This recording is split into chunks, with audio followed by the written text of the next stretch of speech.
Leak और धांधली setting में जो बड़े बड़े कुछ कोचिंग शिक्षक शामिल रहते हैं, ऐसे लोगों को नेताओं का संरक्षण प्राप्त रहता है, हर पार्टी के नेताओं का। तो जब आप चुनाव में टिकट देते हैं, पार्टी में पद देते हैं, तो वो तो पेपर लीक कैसे रुकेगा। चिराग पासवान रंजीत डॉन को टिकट देते हैं, जो शिक्षा माफिया है, कई परीक्षा का पेपर लीक करा चुका है, 2003 में अरेस्ट हुआ था, उसको पेपर लीक के बाद भी आप टिकट दे रहे हैं, तो कैसे रुकेगा। तो 40 करोड़ देश की जनता के स्वास्थ्य का सवाल है। ये जो फर्जी डॉक्टर बनेंगे तो क्या इलाज करेंगे। यही लोग जाके किडनी बेचेंगे, मरे हुए आदमी का भी इलाज कराएंगे, इलाज के नाम पे पैसा वसूलेंगे। तो ये पूरे देश की समस्या है, ये किसी एक पार्टी एक सरकार की बात नहीं है। 72 घंटा के लिए नीतीश कुमार जी बिहार पुलिस को आर्थिक अपराध इकाई को स्वतंत्र छोड़ दे। देखिए कितना बड़ा बड़ा सेटर, कितना नेता पकड़ाता है पेपर लीक और धांधली सेटिंग में। किसान कोल्ड स्टोर मुसल्लापुर के कोचिंग संचालक पेपर लीक में संलिप्त हैं, कितने पे कार्रवाई होती है। पैसा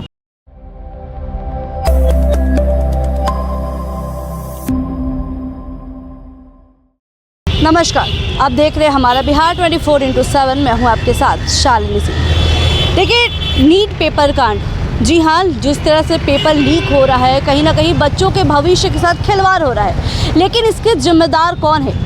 बच्चे मेहनत करते हैं ताकि अपने आने वाले भविष्य में कुछ सुधार कर पाए, आने वाले भविष्य में कुछ अच्छा कर पाए, लेकिन पेपर लीक होता है और बच्चों की भविष्य बर्बाद हो जाती है, साथ ही साथ परिवार वालों का भी सपना टूट जाता है। लेकिन इसके जिम्मेदार कौन है। इस बीच हमारे पास मौजूद है छात्र नेता दिलीप जी मौजूद है और उनसे बात करेंगे कि आखिर पेपर लीक कांड के मुख्य आरोपी कौन है, क्या इसमें सरकार की गलती है।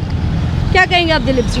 देखिए, हम पिछले 4 सालों से ये बात कहते आ रहे हैं कि पेपर लीक और धांधली सेटिंग में जो बड़े बड़े कुछ कोचिंग शिक्षक शामिल रहते हैं, ऐसे लोगों को नेताओं का संरक्षण प्राप्त रहता है, हर पार्टी के नेताओं का, किसी एक पार्टी की बात नहीं है, हर पार्टी के नेताओं का संरक्षण प्राप्त रहता है। और ये जो सेटर है, बड़े बड़े सेटर, ये लोग पैसा पहुंचाते हैं बड़े बड़े नेताओं को और उसी पैसे का इस्तेमाल चुनाव में होता है। और यही वजह है कि सत्ता पक्ष हो या विपक्ष हो, पेपर लीक के खिलाफ कोई भी कार्रवाई करने की बात नहीं करता है। जो सरकार में है उसको कार्रवाई करनी चाहिए, लेकिन नहीं किया जाता है। ये आज की बात मैं नहीं कर रहा हूँ, पिछले 8-10 साल की बात कर रहा हूँ। जो विपक्ष में रहते हैं वो भी कार्रवाई की मांग नहीं करते हैं। आज आप देखिए, नीट पेपर लीक में कितने लोगों का नाम आ रहा है, जो बड़े बड़े लोगों सेटर का नाम आ रहा है, वो भी पहले से किसी न किसी परीक्षा का पेपर लीक में संलिप्त था और जेल भी रह चुका है। और वैसे लोगों को टिकट देती है पार्टियाँ।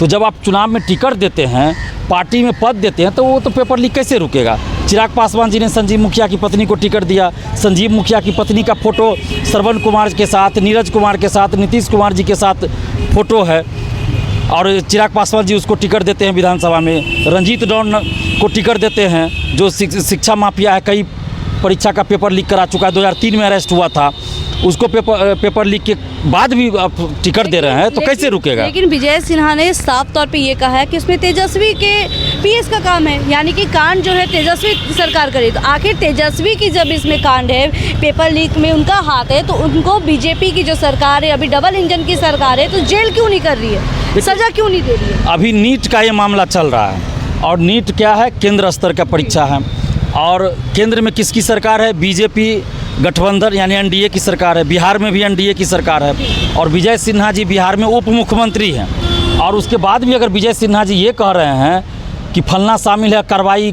की मांग कर रहे हैं, तो ये तो बड़ा अचरज लग रहा है। इनको तो कार्रवाई करनी चाहिए ना। ये किन से मांग कर रहे हैं भाई। ममता बनर्जी कार्रवाई करेगी क्या, या योगी आदित्यनाथ जी कार्रवाई करेंगे। बिहार सरकार को कार्रवाई करनी है ना यहाँ, और केंद्र में मोदी जी को कार्रवाई करनी है। हर बार परीक्षा होता है और उसके पहले पेपर लीक का मामला सामने आ जाता है। इसमें माफियाओं का जो पेपर लीक माफिया है वो लगातार हावी पर रहे। शिक्षा पे अगर हम बात करें तो देखिए, मोदी जी क्यों चुप है। मोदी जी तो यही तो समझ में नहीं आता ना, परीक्षा पे चर्चा करते हैं, अब पेपर लीक पे भी एक चर्चा कर लेते मोदी जी। और ये पेपर लीक का जो कांड है वो 5 मई से चला आ रहा है, आप परीक्षा रद्द क्यों नहीं कर रहे हैं। सीबीआई जांच का आपने आदेश दे दिया और पेपर लीक के चलते परीक्षा रद्द नहीं कर रहे हैं। तो 24 लाख अभ्यर्थियों के साथ जो अन्याय हो रहा है, तो मोदी जी को देखना चाहिए। सिर्फ 24 लाख अभ्यर्थियों की बात नहीं है, 140 करोड़ देश की जनता के स्वास्थ्य का सवाल है। ये जो फर्जी डॉक्टर बनेंगे तो क्या इलाज करेंगे। यही लोग जाके किडनी बेचेंगे, मरे हुए आदमी का भी इलाज कराएंगे, इलाज के नाम पे पैसा वसूलेंगे। तो ये पूरे देश की समस्या है, ये किसी एक पार्टी एक सरकार की बात नहीं है। इसलिए देश भर के नेताओं को चाहे सत्ता पक्ष हो या विपक्ष, इस पे गंभीर होना चाहिए और जितने भी शिक्षा माफिया हैं उसको बख्शा नहीं जाना चाहिए। और जो सरकार में है, केंद्र में मोदी जी हैं, प्रधानमंत्री है, उनको कार्रवाई करनी चाहिए। प्रधानमंत्री चाहेंगे तो क्या देश का कोई भी शिक्षा माफिया बच जाएगा? नहीं बच सकता है। तो प्रधानमंत्री जी को परीक्षा रद्द करवानी चाहिए, परीक्षा रद्द कर, और जितने भी इसमें शिक्षा माफिया है, चाहे किसी भी पार्टी का हो, सबको जेल भेजना चाहिए। नहीं तो ये कोई ज़रूरी नहीं है, जो लोग आज बचा रहे हैं, चाहे वो जिस भी पार्टी के हो, आरजेडी के हो, कांग्रेस के हो, जदयू, बीजेपी, कोई हो, क्या पता यही फर्जी डॉक्टर उनका कल इलाज करे तो क्या हाल होगा उनका।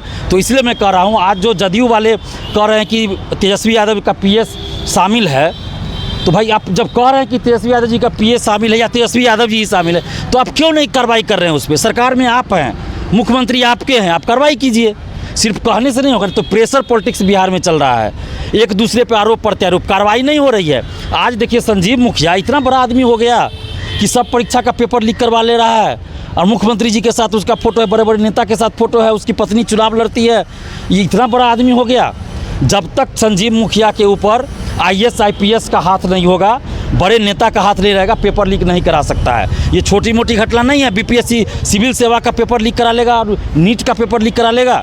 ये गांव में रहकर ठग ठुग करने वाला आदमी वो पेपर लीक नहीं करवा सकता इसे। इसके ऊपर IAS IPS का हाथ है। मैं आज भी सरकार से सवाल पूछ रहा हूँ, नीतीश कुमार जी से सवाल पूछ रहा हूँ कि 67वीं BPSC पेपर लीक में जो रंजीत रजक, DSP रंजीत रजक अरेस्ट हुआ, क्या हुआ उसका, क्यों बाहर है वो? और जीतनराम मांझी जी जब मुख्यमंत्री थे, आर्थिक अपराध इकाई ने कहा था कि इसको ज्वाइन नहीं करवाइए, क्यों DSP बनाया गया? 2012 में पेपर लीक में वो संलिप्त था DSP रंजीत रजक। जब तेजस्वी यादव जी सरकार में आए तो क्यों बाहर आ गए रंजीत रजक? और भी जो 10-15 लोग अरेस्ट, सब धड़ाधड़ बाहर आ गए।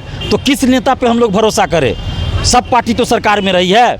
तो आज ये सिर्फ सत्ता पक्ष विपक्ष पे, विपक्ष सत्ता पक्ष पे आरोप लगा रहा है। लेकिन कोई भी एक पार्टी बता दीजिए जो सरकार में बिहार में नहीं रही हो। किसी पार्टी को, किसी नेता को बोलने का हक नहीं है। तेजस्वी यादव जी क्या कह रहे थे पुणे चुनाव में कि 17 महीने के सरकार में कोई पेपर लीक नहीं हुआ। मतलब ये जो 50 लाख स्टूडेंट है बिहार के, उसको ये बेवकूफ़ समझ रहे हैं, पढ़ा लिखा नहीं है। 17 महीने की सरकार में 7 पेपर लीक हुआ। जितना परीक्षा हुआ सबका पेपर लीक हुआ। मैं तारीख के साथ गिना रहा हूँ। 1 अक्टूबर 2023 तेजस्वी यादव जी उप मुख्यमंत्री, सिपाही भर्ती का पेपर लीक हुआ। SK सिंघल को हटाना पड़ा, अभी तक उसकी पुनर्परीक्षा नहीं हुई। SK सिंघल पर क्या कार्रवाई की है? प्रूफ हमारे पास, बिहार सरकार की जांच एजेंसी आर्थिक अपराध इकाई, उन्होंने ही तो अरेस्ट किया। परीक्षा रद्द हो चुकी है सिपाही भर्ती का, अब क्या प्रूफ चाहिए? SK सिंघल पे क्या कार्रवाई हुई बताए? तेजस्वी यादव जी सरकार में थे। STET का पेपर लीक हुआ सितंबर 2023, क्या कार्रवाई किए तेजस्वी यादव जी? फूड कॉरपोरेशन मार्च 2023 पेपर लीक हुआ। ऑनलाइन परीक्षा, 5 कंपनी के मालिक, ऑनलाइन सेंटर के मालिक पे FIR दर्ज है। क्या कार्रवाई किए तेजस्वी यादव जी? सारा बाहर घूम रहा है, किसी पे कोई कार्रवाई नहीं। यहाँ तक कि सबूत मिटा दिया गया दानापुर थाना के द्वारा, पुलिस के द्वारा। जांच के लिए मोबाइल तक जब्त नहीं किया गया। कोर्ट को कहना पड़ा, कोर्ट के जज ने कहा कि पुलिस ने ऐसी धाराएं लगाई है जो इस जुल्म में धारा नहीं लगाई जा सकती। यानी जानबूझकर ऐसी धाराएं लगाई गई कि आराम से बिल मिल जाए। पुलिस का भी इसमें सपोर्ट है? पुलिस का पूरा सपोर्ट है ना। जब नेता ही सपोर्ट कर रहा है, बड़ा बड़ा नेता, तो पुलिस सपोर्ट नहीं करेगा ही। पैसा का खेल चल रहा है। जब बच्चों के भविष्य के साथ हर बार खिलवाड़ हो रहा है, पेपर लीक हो रहा है और हर बार परीक्षा रद्द कर दिया जा रहा है, तो इसमें जो राजनीतिक रोटियां सेकी जा रही है, हम बच्चे जाएं तो जाए किसके पास? देखिए, अब मैं किस नेता पे भरोसा करूं? मैं तो अब पूछना चाहता हूं कि कोई बताए किस नेता पे हम भरोसा करें। एक बार फिर छात्र आंदोलन की जरूरत है, आपको लगता है? बिल्कुल बड़े आंदोलन की जरूरत है, हम लोग करेंगे। और सभी ये जो नेता लोग, जो बताइए ना, जो बड़ा नेता है, कौन पटना में इलाज करा रहे हैं? एक भी नेता का नाम बता दीजिए हमें। थोड़ा सा उंगली में दर्द होता है तो पारस हॉस्पिटल और मेदांता हॉस्पिटल और दिल्ली जाते हैं इलाज कराने। बिहार के सरकारी हॉस्पिटल IGIMS, पहले क्या था, राज्यपाल महोदय भी जाते थे IGIMS इलाज कराने। आज कोई नेता क्यों नहीं जा रहा है भाई? क्योंकि इन लोग को पता है कि फर्जी डॉक्टर से इलाज हो जाएगा। मैं ये नहीं कह रहा हूँ कि सभी डॉक्टर फर्जी है, लेकिन बहुत डॉक्टर फर्जी हैं। तो इन लोगों को लगता है कि कहीं कोई फर्जी डॉक्टर ही हमारा इलाज ना कर दे। तो आज तो ये पूरे देश की समस्या बन गई है। तो जब तक कि पेपर लीक के खिलाफ कठोर कार्रवाई नहीं होगी, आज 80 से 90% लोग नौकरी में बिहार में सेटिंग से जा रहे हैं, धांधली से जा रहे हैं, पेपर लीक से जा रहे हैं। किसको नहीं पता है? सबको पता है। और पैसा वसूली का खेल चल रहा है, किसको पता नहीं है भाई? हम तो कहते हैं 72 घंटा के लिए, सिर्फ 72 घंटा के लिए नीतीश कुमार जी बिहार पुलिस को, आर्थिक अपराध इकाई को स्वतंत्र छोड़ दे। देखिए कितना बड़ा बड़ा सेटर, कितना नेता पकड़ाता है पेपर लीक और धांधली सेटिंग में, लेकिन ऊपर से बचाया जाता है। IAS IPS और बड़े बड़े सेटर को बचा लिया। पटना के कुछ बड़े बड़े कोचिंग संचालक, किसान कोल्ड स्टोर, मुसल्लापुर के कोचिंग संचालक पेपर लीक में संलिप्त हैं। कितने पे कार्रवाई होती है?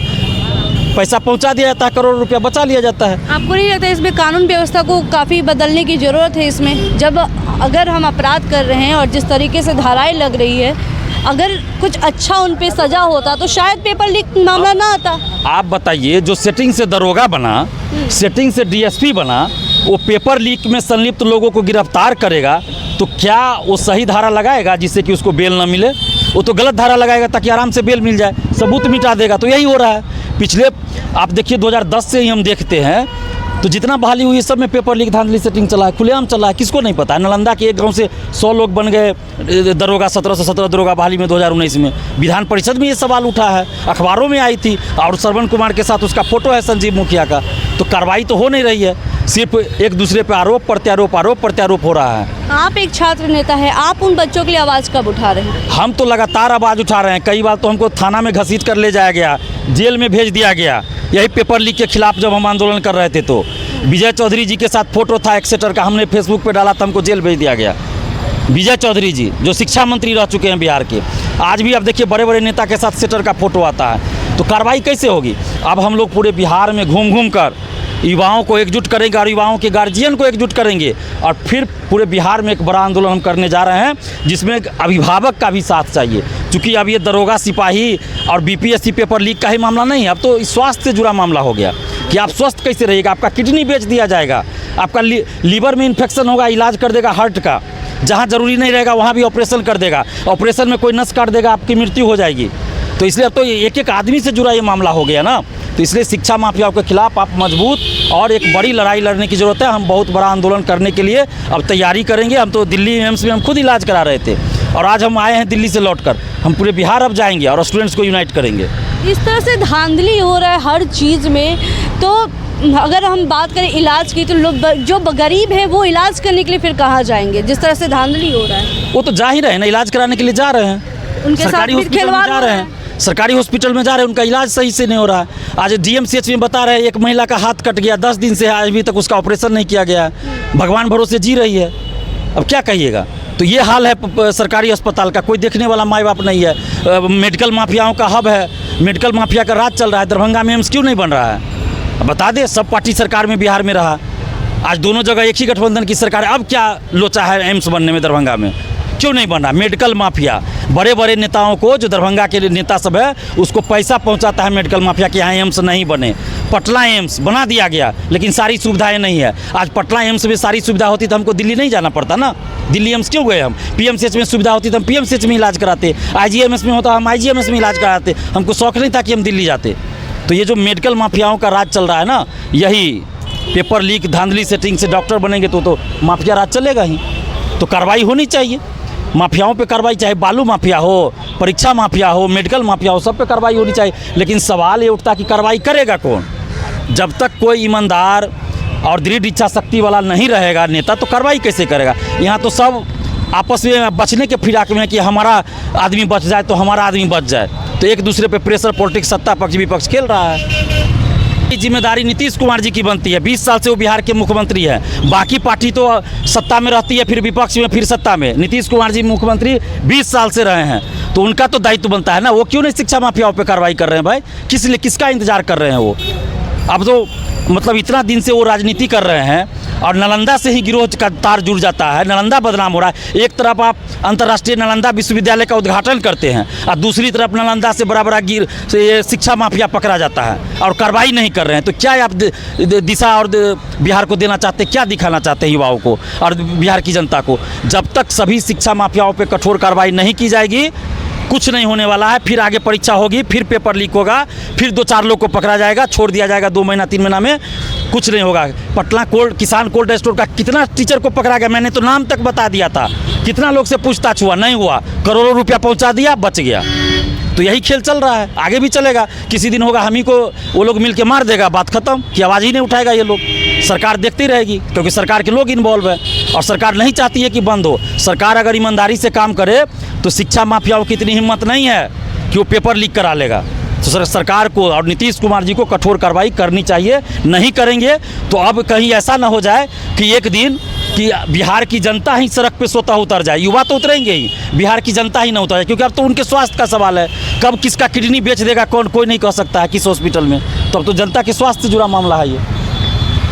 तो आपने सुना छात्र नेता दिलीप जी को, किस प्रकार वो एक बार फिर छात्र आंदोलन की बात करते हुए नजर आए और एक बार फिर से छात्र नेता दिलीप जो है वो बिहार के जो युवा है, जो जितने भी पेपर लीक के मामले में कांड करते हुए नजर आ रहे हैं, उन माफियाओं के खिलाफ एक बार फिर से सड़कों पे उतरेंगे। खैर, आपको क्या लगता है इसमें किसकी गलती है? क्या सरकार वाकई में चुप है? क्या सरकार की गलती है? हमें कमेंट बॉक्स में ज़रूर बताएं।